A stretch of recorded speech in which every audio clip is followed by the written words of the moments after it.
বাঁধিয়া রাখিব তারে দিয়ে তনু মন, কিন্তু প্রভু চাই মোর প্রশ্নের উত্তর। আমি মধুমিতা দেব। আমার পেশা হলো আমি অপটোমেট্রিস্ট, চক্ষু বিশেষজ্ঞ। চতুর্মুখী ব্যাপার ভাবনাটা প্রথম শুরু হয় আমি বিভিন্ন রকম কবিতা বা আমার অনেক ক্রিয়েশন ছিল যেগুলোকে আমার মাথায় আসতো যে সেটাকে নাট্যরূপ দেওয়া যায় না।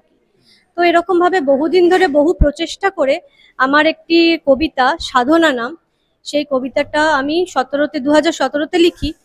তারপরে আমি সেটা আমার এক বন্ধু সঞ্চিতাকে বলি যে সে সেটাকে কিছু বলবে কিনা। তো সে সেটাকে পুরো কবিতাটা বলে, বাচিক শিল্পী হিসেবে সে পুরোটাই বলে এবং সেটাকে নাট্যরূপ দিয়েছিলাম। কিন্তু নাট্যরূপ দেওয়াতেও আমার তখন মনে হয় একটা যদি স্টেজ হয় ভালো হয়। তো এখানে আমরা 4 বন্ধু মিলে, অঞ্জনাদি এবং সঙ্গীতা আর সঙ্গে সঞ্চিতা আর আমি 4 জনে মিলে এই ওদের দুজনের দুটো গানের স্কুল আছে, সঞ্চিতার আবৃত্তির একটি স্কুল আছে, আর আমার তো এমনি স্কুল টুল নয়, আমার শুধু কলমটাই সাথী।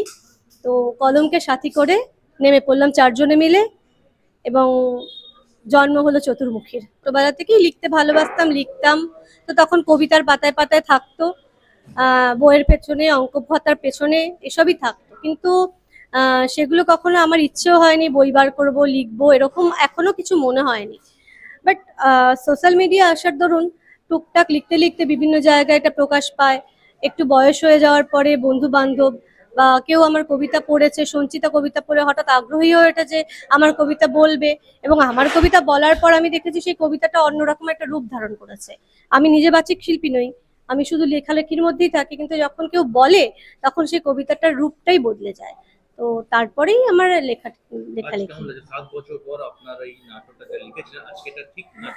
এটা সত্যি কথা বলতে, হ্যাঁ, সবচেয়ে বড় কথা এটা হলো, একটা মানুষ স্বপ্ন দেখলে, হ্যাঁ, আমরা ভাবি যে সকালবেলা উঠলাম, স্বপ্নটা ভুলে গেলাম, আর ওটা পূরণও হয় না। কিন্তু এটা অ্যাকচুয়ালি স্বপ্ন পূরণ। কারণ সবসময় চোখ বন্ধ করে করে কাস্টিং ভাবতাম, এইটা হবে, ওখান দিয়ে এইরকম ভাবে ঋষি আসছে, ওই দিক দিয়ে মনি আসছে, এইভাবে ও বলছে। তারপরে একদিন হঠাৎ দেখা গেল যে জিনিসটা এতদিন বাদে স্টেজে মঞ্চস্থ হচ্ছে, যেমন আমি চেয়েছিলাম ঠিক তেমনটি। তো এটা স্বপ্ন পূরণই বলবো, আর কি বলবো। আমি অঞ্জনা মল্লিক। আমার একটি সঙ্গীত প্রতিষ্ঠান আছে, আনন্দধারা মিউজিক একাডেমি। আমার ছোট ছোট কচি বাচ্চা, আমি বড়দেরও শেখাই, শুধু ছোটদের নয়। বাড়িতে বসেই আমার প্রতিষ্ঠান, সেখান থেকেই আমি গান শেখাই, তাদেরকে নিয়েই আজকের এই। আমি সঙ্গীতা দত্ত। আমি পেশায় সফটওয়্যার ইঞ্জিনিয়ার, কিন্তু সঙ্গীত জীবন আমার খুব ছোটবেলা থেকেই শুরু হয়েছে। আমার ইতিমধ্যে 4টে সিডি অ্যালবাম আর কি রিলিজ হয়ে গেছে। গত বছর পুজোর সময় লাস্ট আমার অ্যালবাম রিলিজ হয়েছিল ভাবনা রেকর্ডস থেকে আর কি। এছাড়া সুরবিনা আমার সঙ্গীত প্রতিষ্ঠান, আমার প্রাণের প্রতিষ্ঠান, যেখানে ছোট বড় সব ছেলে মেয়েদেরকেই ভোকাল ট্রেনিং, রবীন্দ্র নজরুল সব রকম সঙ্গীত শিক্ষা দেওয়া হয়। আমার নাম সঞ্চিতা সরকার। 4 বন্ধু, অঞ্জনা মল্লিক, সঙ্গীতা দত্ত, মধুমিতা দেব এবং আমি সঞ্চিতা সরকার। আমরা এই চতুর্মুখী মিলে আমরা এই প্রথমবার একটি অনুষ্ঠান করলাম, একটি সাংস্কৃতিক অনুষ্ঠান করলাম, এবং এতে আমরা নাচ, গান, কাব্যনাট্য আমরা এগুলো প্রদর্শন করেছি, পরিবেশন করেছি, এবং প্রথম আমাদের পরিবেশনা ছিল এটা। আমার এখানে আমার সংস্থা এখানে যুক্ত ছিল, আবৃত্তি অকপট, আমার একেবারেই সদ্যজাত একটি সংস্থা। আমি আবৃত্তি চর্চা করি, আমি শ্রীমতী মধুমিতা বসুর ছাত্রী। আর আমার সঙ্গে ছিল হচ্ছে অঞ্জনা মল্লিকের আনন্দধারা এবং সঙ্গীতা দত্তের সুরবীণা। এবং আমাদের অনুষ্ঠানের সমস্তটা পুরো ভাষ্য এবং যা যা রাইট আপ ছিল সেটা পুরোপুরি ডক্টর মধুমিতা দেবের দ্বারাই সম্পন্ন হয়েছে।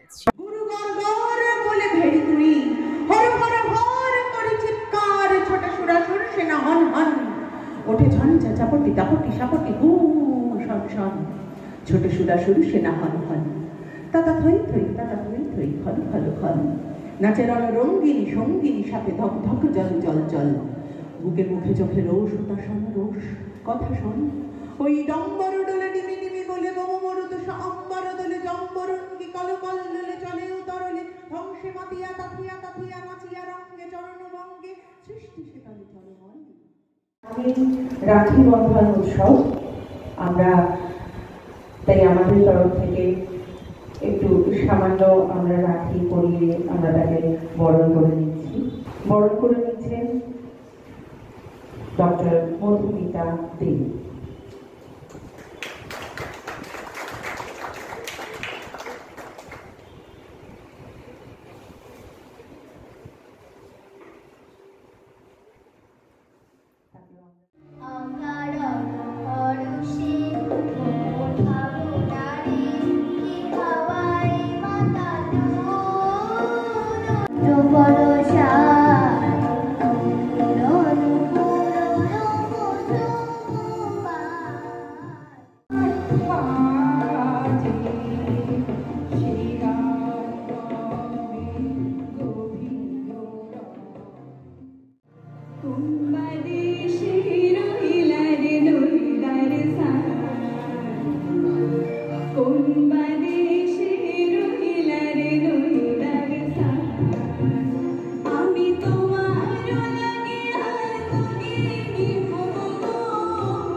চাঁদের আলোর পেছনে কত তারা ম্লান হয়ে যায়, ম্লান হয়ে যায় নক্ষত্রের ধার। আজ তেমনই এক হারিয়ে যাওয়া নক্ষত্রের কাব্য কাহিনী আপনাদের উপহার স্বরূপ এনে দেবে ডক্টর মধুমিতা দেবের রচনায়। কুলগুরু গ্রহাচার্য বলেন, তিষ্ট মন্ত্রীবর, দেখাও কন্যা তব হস্ত, কর প্রসারিত কর। কন্যা হস্তে কুলগুরু রাখিলেন চোখ। শীঘ্রই আছে কন্যা তব বিবাহেরই যোগ। মহামন্ত্রী মুক্ত করোনা ঝস্তি তীরে, খুঁজি ঠিক নেবে সেই ভাবি রাজনেরে। রাজকন্যা বলেন শুনি, প্রভু ক্ষান্ত হন। হাসির মঞ্চে হাসি মুখে দেশ মাতৃকার কাছে পড়লাম বিজয় মালা। ইতিহাসের পাতায় লেখা রইল আমার নাম। জন্ম নিল হাজার হাজার ক্ষুদিরাম।